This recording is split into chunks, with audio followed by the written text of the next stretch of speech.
경남의 작은 마을은 겨울이 일찍 찾아왔습니다. 산 그림자가 오후 4시면 집 뒤편을 덮었고 골목길은 어둠이 먼저 들었지요. 정희는 그 어둠 속에서 바느질을 했습니다. 이 단추 좀 달아줄 수 있어요? 이웃 아주머니가 낡은 점퍼를 들고 왔습니다. 정희는 고개를 끄덕이며 받아들었지요. 말이 적었습니다. 22살 아버지가 세상을 떠난 뒤 3년째였습니다. 정희는 어머니와 단둘이 살았습니다. 아버지의 병원비로 빚이 남았고 학교를 그만두고 바느질을 배웠지요. 동네 수선집에서 일을 배운 뒤 집에서 홀로 작업했습니다. 단추를 달고 지퍼를 갈고 옷감을 기웠습니다. 손은 정직했습니다. 한 땀 한 땀이 쌓여 생계가 되었지요. 하지만 충분하지 않았습니다. 어머니의 관절은 날마다 굳어갔고 겨울마다 병원비가 늘었습니다. 정희야, 엄마가 미안해. 어머니는 밤마다 그렇게 말했습니다. 정희는 괜찮다고 웃었지요. 실은 괜찮지 않았습니다. 하루 세끼를 2끼로 줄이고 밤에는 이불을 여러 겹 덮어 난방을 아꼈습니다. 그해 봄 어머니가 재혼을 결심했습니다. 박상훈 씨라고 좋은 분이야. 공장에서 일하시는데 월급이 괜찮대. 박상훈은 마을 입구 철물점 사장의 소개로 알게 된 남자였습니다. 45, 과묵하고 성실해 보였지요. 첫인상은 나쁘지 않았습니다. 정희는 어머니의 선택을 존중했습니다. 결혼식은 소박했습니다. 동네 식당에서 간단히 치렀지요. 박상훈은 그날 처음으로 정희에게 말을 걸었습니다. 이제 내가 가장이니까 다른 걱정은 하지 마. 그의 목소리는 낮고 무거웠습니다. 정희는 고개를 숙여 인사했지요. 감사합니다. 상훈이 들어온 후 집안의 분위기가 달라졌습니다. 박상훈은 말수가 적었지만 존재감이 컸지요. 집안은 점차 다시 제자리를 찾았지요. 어머니는 밝아졌습니다. 이제 좀 살 것 같다. 정희야, 다행이지? 정희는 웃으며 대답했습니다. 네, 엄마. 하지만 무언가 불편했습니다. 설명할 수 없는 감각이었지요. 박상훈의 시선이 때때로 정희를 따라왔죠. 복도에서 마주칠 때, 밥상 앞에 앉을 때 그의 눈이 머물렀습니다. 바느질 잘하네. 손재주가 좋아. 칭찬이었지만 기분이 좋지 않았습니다. 정희는 그저 고개를 끄덕였지요. 어느 날 저녁 어머니가 친구를 만나러 나갔습니다. 집에 상훈과 정희만 남았지요. 정희는 방에서 바느질을 하고 있었습니다. 문을 두드리는 소리가 들렸습니다. 정희야, 잠깐만 나와봐. 박상훈의 목소리였습니다. 정희는 바늘을 내려놓고 문을 열었지요. 네. 그가 가까이 섰습니다. 거리가 불편했습니다. 밥은 먹었어? 네, 먹었어요. 그래. 힘들면 말해. 내가 도와줄게. 말은 친절했지만 윤정은 뒷걸음질 쳤습니다. 그는 웃으며 물러섰습니다. 그럼 쉬어. 그날 밤 윤정은 잠들지 못했습니다. 문고리를 여러 번 확인했지요.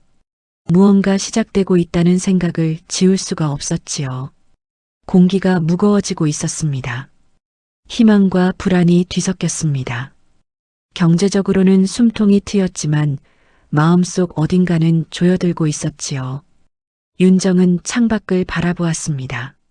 산 그림자가 집을 덮고 있었습니다. 어둠은 빨랐고 밤은 길었습니다. 여름이 왔습니다. 마을은 무더웠고 집안은 답답했지요. 정희는 선풍기를 틀고 바느질을 했습니다. 땀이 이마를 적셨습니다. 상훈이 집에 들어오는 시간이 불규칙해졌습니다. 때로는 일찍, 때로는 늦게 왔지요. 그가 문을 열 때마다 정희의 등이 굳었습니다. 오늘 저녁은 뭐야? 어머니가 부엌에서 대답했습니다. 된장찌개 끓였어요. 그래. 박상우는 식탁에 앉았습니다. 정희도 자리에 앉았지요. 밥을 먹는 동안 그의 시선이 느껴졌습니다. 정희는 고개를 숙이고 젓가락을 움직였습니다. 정희야, 요즘 일거리 많아? 박상훈이 물었습니다. 정희는 짧게 답했지요. 네, 그럭저럭요. 힘들면 말해. 내가 뭐라도 해줄게. 어머니가 웃으며 끼어들었습니다. 늘 신경 써줘서 고마워요. 정희도 고마워하고 있어요. 정희는 억지로 웃었습니다. 밥맛이 없었지요. 어느 날 밤 어머니가 친척집에 며칠 다녀온다며 외출했습니다. 정희는 혼자 남았습니다. 상훈도 집에 있었습니다. 저는 방에서 일할게요. 정희는 서둘러 말했습니다. 박상우는 고개를 끄덕였지요. 그래. 정희는 방문을 닫고 문을 잠궜습니다. 낡은 문고리였지만 든든하게 느껴졌지요. 하지만 마음은 무거웠습니다. 밤 10시쯤 문을 두드리는 소리가 들렸습니다. 정희야. 박상훈의 목소리였습니다. 정희는 숨을 죽였지요. 자는 거 아니지? 잠깐만 문 열어봐. 저 자려고요. 금방이야. 할 말이 있어. 정희는 대답하지 않았습니다. 침묵이 흘렀지요. 발소리가 멀어졌습니다. 정희는 이불을 뒤집어 쓰고 떨었습니다. 다음 날 아침 박상우는 평소처럼 출근했습니다. 아무 일도 없었던 것처럼 말했지요. 다녀올게. 정희는 고개를 끄덕였습니다. 그가 나가고 혼자 남았습니다. 온몸에 힘이 빠졌지요. 그날부터 정희는 밤마다 잠들지 못했습니다. 작은 소리에도 깼고 문고리를 계속 확인했습니다. 낮에는 평소처럼 일했지만 집중이 되지 않았지요. 바늘에 손가락을 찔렀습니다. 피가 천에 번졌습니다. 괜찮아, 괜찮아. 스스로 되뇌었지만 괜찮지 않았습니다. 어머니가 돌아왔습니다. 정희는 아무 말도 하지 않았지요. 어떻게 말해야 할지 몰랐습니다. 정희야, 얼굴이 왜 그래? 어디 아파? 어머니가 걱정스럽게 물었습니다. 정희는 고개를 저었지요. 아니에요. 좀 피곤해서요. 요즘 일이 많아서 그런가 보네. 좀 쉬어. 네. 정희는 방으로 들어갔습니다. 거울을 봤지요. 눈밑이 검었고 입술이 말라 있었습니다. 자신이 낯설었습니다. 며칠 뒤 저녁 식사 중에 박상훈이 말했습니다. 다음 주에 공장 야근이 많아. 늦게 들어올 거야. 어머니가 대답했습니다. 알겠어요. 조심해서 다녀와요. 정희는 안도했습니다. 그가 없는 밤이 편했지요. 하지만 그 안도감은 오래가지 않았습니다. 어느 밤 박상훈이 예고 없이 일찍 들어왔습니다. 정희는 거실에서 바느질을 하고 있었지요. 어머니는 이미 잠들었습니다. 아직 안 자? 박상훈이 물었습니다. 정희는 고개를 끄덕였지요. 곧 잘 거예요. 그가 정희 옆에 앉았습니다. 거리가 가까웠습니다. 요즘 너무 피곤해 보여. 무슨 일 있어? 아니요, 괜찮아요. 괜찮지 않아 보이는데. 그의 손이 정희의 어깨에 닿았습니다. 정희는 몸을 움츠렸지요. 들어갈게요. 정희는 서둘러 일어났습니다. 박상훈이 팔을 잡았습니다. 왜 그래? 내가 뭐 잘못했어? 아니에요. 그냥 피곤해요. 피곤하면 내가 도와줄 수 있는데. 정희는 팔을 빼냈습니다. 바느질 도구를 챙겨 방으로 들어갔지요. 문을 닫고 방문을 잠궜습니다. 가슴이 두근거렸습니다. 그날 밤부터 정희는 집안에서도 숨을 참았습니다. 어머니 앞에서는 웃었지만 혼자일 때는 울었지요. 눈물이 나왔지만 소리는 내지 않았습니다. 정희는 생각했습니다. 집을 나갈까? 하지만 갈 곳이 없었습니다. 어머니를 두고 갈 수도 없었지요. 말할까? 하지만 믿어주지 않을 것 같았습니다. 정희는 스스로를 탓했습니다. 날이 갈수록 숨쉬기가 힘들어졌습니다. 밤은 길었고 낮은 짧았습니다. 정희는 바느질에만 매달렸습니다. 손을 움직이는 동안만 생각을 멈출 수 있었지요. 그리고 결심했습니다. 참아야겠다고. 조금만 더 버티면 괜찮아질 거라고. 하지만 마음속 어딘가는 알고 있었습니다. 이대로는 안 된다는 걸. 가을이 왔습니다. 낙엽이 골목을 덮었고 바람은 차가웠지요. 정희는 외출을 줄였습니다. 집 안에 있는 게 더 안전할 것 같았지만 집안도 안전하지 않았습니다. 박상훈의 행동은 점점 대담해졌습니다. 어머니가 장을 보러 나간 사이 그는 정희의 방문 앞에 섰지요. 정희야, 문 좀 열어봐. 전구 갈아줄게. 괜찮아요. 제가 할 수 있어요. 아니야, 내가 해줄게. 어서 열어. 목소리가 달랐습니다. 명령처럼 들렸지요. 정희는 문을 열지 않았습니다. 박상우는 잠시 서 있다가 돌아갔습니다. 어느 날 저녁 식탁에서 어머니가 말했습니다. 정희야, 요즘 왜 그렇게 방에만 있어? 좀 나와서 우리랑 얘기도 하고 그래. 바느질할 게 많아서요. 그래도 너무 혼자 있는 것 같아. 건강 챙겨야지. 박상훈이 끼어들었습니다.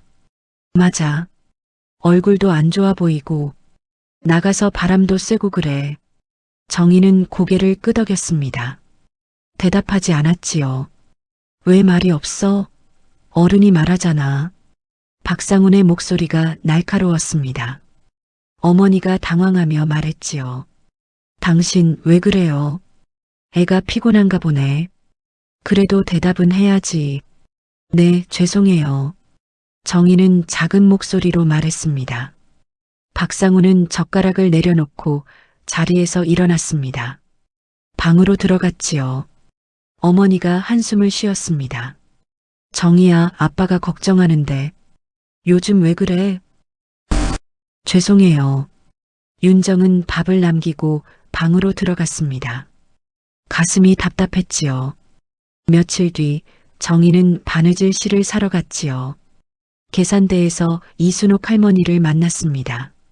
할머니는 동네에서 오래 사신 분이었습니다. 정희야, 오랜만이네. 안녕하세요, 할머니. 얼굴이 안 좋아 보이네. 괜찮아요. 바빠서 그래요. 할머니는 정희의 눈을 들여다봤습니다. 오래도록 봤지요. 힘든 일 있으면 말해. 할머니가 들어줄 수 있어. 정희는 눈물이 나올 것 같았습니다. 참았지요. 괜찮아요. 감사합니다. 할머니는 윤정의 손을 잡았습니다. 따뜻했습니다. 우리 정희 혼자 힘들어하지 마. 알았지? 정희는 고개를 끄덕였습니다. 말은 나오지 않았지요. 할머니는 손을 놓고 돌아갔습니다. 집으로 돌아오는 길 정희는 멈춰 섰습니다. 골목 끝에 집이 보였지요. 들어가고 싶지 않았습니다. 하지만 갈 곳이 없었습니다. 그날 밤 또다시 문을 두드리는 소리가 들렸습니다. 정희야. 정희는 대답하지 않았습니다. 자는 거 아니잖아. 문 열어. 내일 얘기해요. 지금 열어. 윤정은 몸이 굳었습니다. 열어, 정희야. 목소리가 낮아졌습니다. 정희는 숨을 참았지요. 시간이 멈춘 것 같았습니다. 다음 날 아침 정희는 결심했습니다. 어머니에게 말하기로 했지요. 박상훈이 출근하고 어머니와 단둘이 남았습니다. 엄마, 왜? 할 말이 있어요. 어머니는 설거지를 멈추고 돌아봤습니다. 무슨 일이야? 정희는 입을 열었습니다. 하지만 말이 나오지 않았지요. 목이 막혔습니다. 아빠가 뭐? 저한테 자꾸. 어머니의 표정이 굳었습니다. 이해한 것 같았지요. 하지만 입을 열었을 때 나온 말은 달랐습니다. 정희야, 내가 오해한 거 아니야? 네. 아빠가 그럴 사람이 아니잖아. 너무 예민하게 받아들인 거 아니니?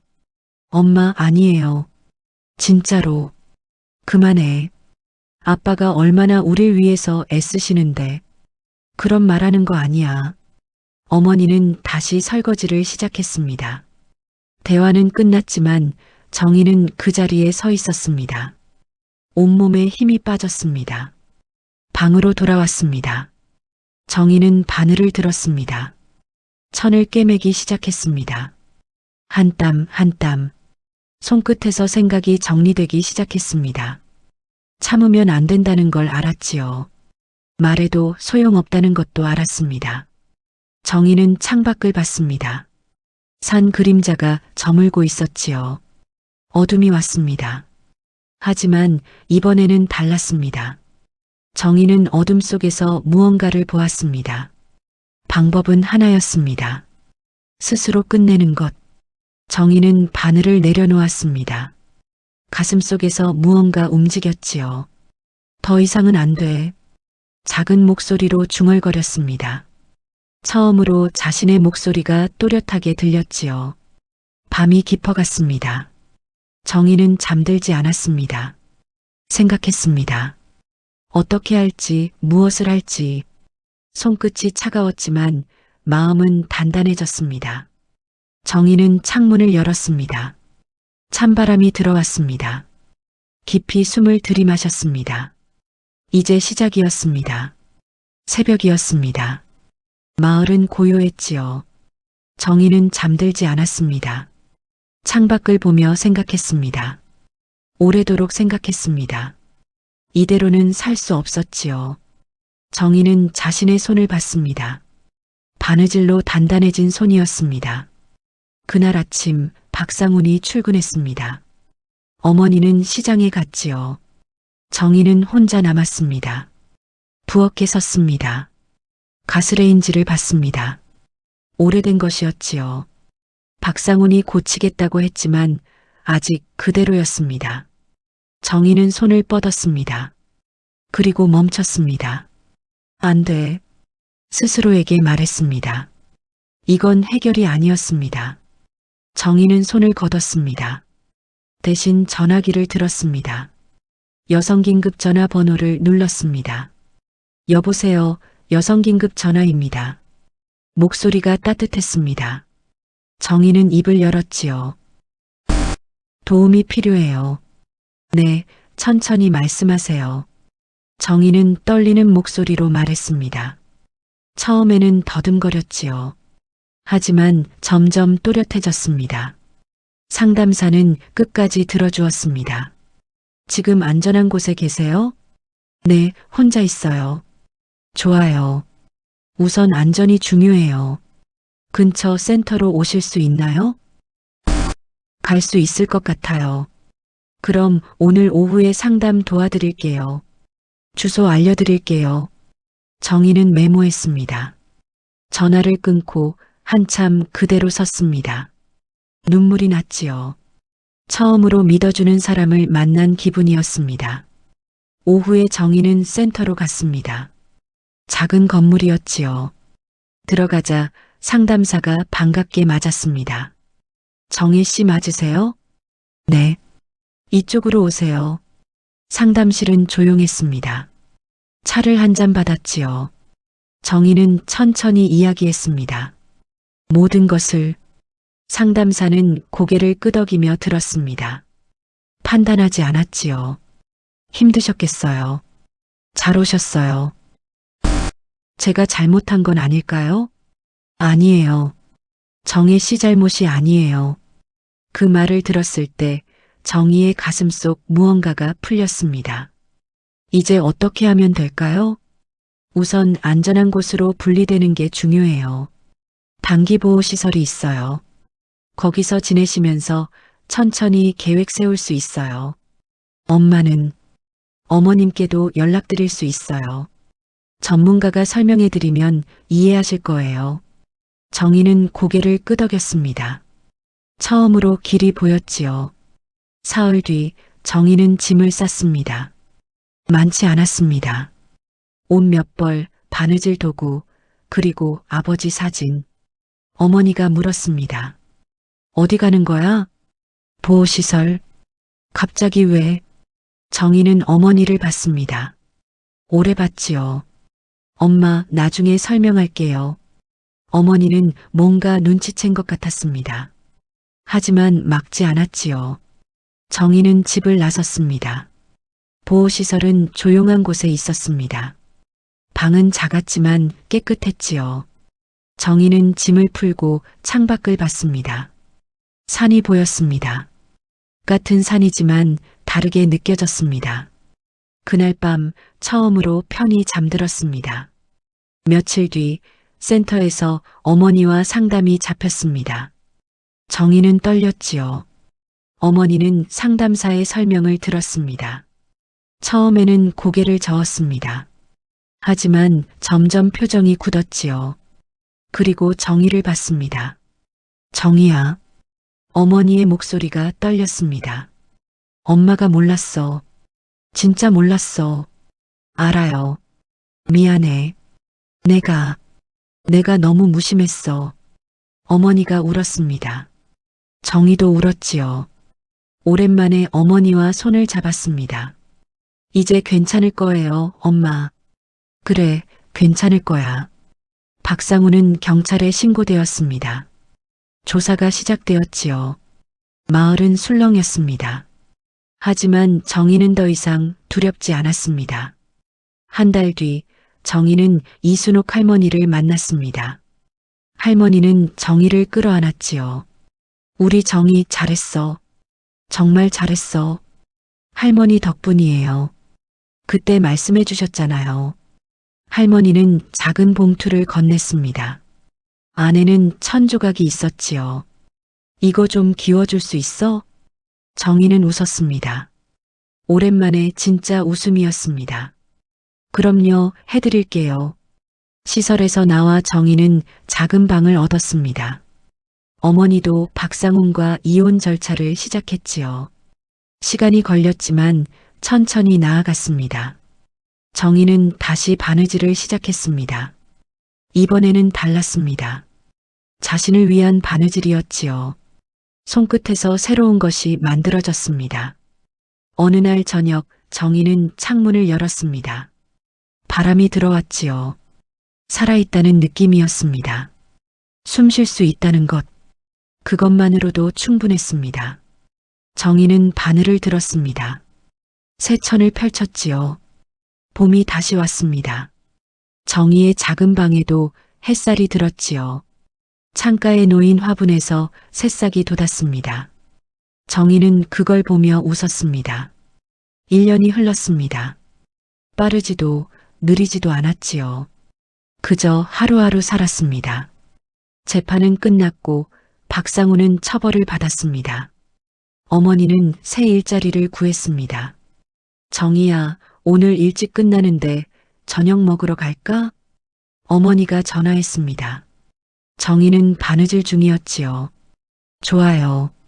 6시? 네. 전화를 끊고 정희는 손끝을 봤습니다. 바늘 자국이 희미하게 남아 있었지요. 하지만 이제 아프지 않았습니다. 오후에 이순옥 할머니가 찾아왔습니다. 손에 보자기를 들고 있었지요. 정희야, 바쁜데 미안하다. 이거 좀 봐줄 수 있어?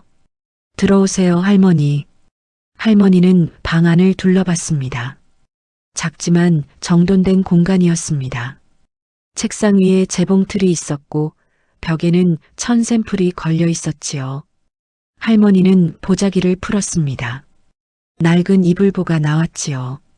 돌아가신 우리 엄마가 만드신 거야. 너무 낡아서 버리긴 아까운데 손볼 수 있을까? 정희는 이불보를 펼쳤습니다. 손때가 묻었고 곳곳이 해졌습니다. 하지만 정성이 느껴졌지요. 고칠 수 있어요. 시간 좀 걸리겠지만요. 그래도 돼. 천천히 해줘. 할머니는 정희의 손을 잡았습니다. 정희는 눈가가 뜨거워졌지요. 고마워요, 할머니. 고맙긴. 우리 서로 의지하는 거지. 할머니가 돌아가고 정희는 이불보를 들여다봤습니다. 어디서부터 시작할지 생각했지요. 바늘에 실을 끼웠습니다. 천천히 바느질을 시작했습니다. 한 땀 한 땀. 숨소리와 바늘 소리가 어우러졌지요. 마음이 고요해졌습니다. 저녁 어머니와 약속한 식당에 갔습니다. 작은 곳이었지만 음식이 맛있었지요. 어머니는 정의 맞은편에 앉았습니다. 요즘 일 많이 들어와? 네, 손님이 늘었어요. 다행이다. 내 솜씨가 좋으니까. 어머니는 잠시 침묵했습니다. 그리고 말했지요. 정희야, 엄마가 미안해. 그때 내 말을 믿어줬어야 했는데. 엄마가 너무 겁이 많았어. 혼자 살 자신이 없었고, 그래서 못 본 척했어. 어머니의 목소리가 떨렸습니다. 엄마 잘못이야. 정말 미안해. 정희는 어머니의 손을 잡았습니다. 이제 괜찮아요. 고마워, 정희야. 엄마가 이런 딸 둬서 정말 다행이야. 어머니가 울었습니다. 정희도 울었지요. 하지만 슬픈 눈물은 아니었습니다. 밥을 먹으며 많은 이야기했습니다. 집으로 돌아오는 길 정희는 하늘을 올려다봤습니다. 별이 보였지요. 도시에서는 잘 보이지 않는 별들이었습니다. 방에 들어와 정희는 책상에 앉았습니다. 정희는 창문을 열었습니다. 밤바람이 들어왔지요. 차갑지만 상쾌했습니다. 깊이 숨을 들이마셨습니다. 살아있다는 것, 자유롭다는 것, 선택할 수 있다는 것, 이 모든 게 기적처럼 느껴졌습니다. 당연한 것이 아니었지요. 싸워서 얻은 것이었습니다. 정희는 재봉틀 앞에 앉았습니다. 새로운 작업을 시작하려 했지요. 이번에는 자신을 위한 옷이었습니다. 오래 입을 수 있는 튼튼한 옷. 바늘을 들고 천을 펼쳤습니다. 어디서부터 시작할지 알았지요. 첫 땀을 떴습니다. 한 땀 한 땀이 모여 형태가 되었습니다. 시간이 걸렸지만 서두르지 않았습니다. 급할 것 없었지요. 인생도 그런 것 같았습니다. 새벽 1시 정희는 작업을 멈췄습니다. 손끝이 아팠지만 마음은 편안했지요. 불을 끄고 침대에 누웠습니다. 어둠 속에서 눈을 감았습니다. 두렵지 않았습니다. 내일이 있었으니까요. 모레도 그 다음 날도 살아갈 날들이 있었습니다. 정희는 잠들었습니다. 고요하고 깊은 잠이었지요. 꿈을 꿨습니다. 바늘과 실, 천과 손, 그리고 끝없이 이어지는 길. 정희는 그 길을 걸었습니다. 혼자가 아니었습니다. 누군가 함께 걸었지요. 길은 평탄하지 않았습니다. 하지만 계속 이어졌습니다. 그걸로 충분했습니다. 숨을 쉴 수 있으니까요. 자유롭게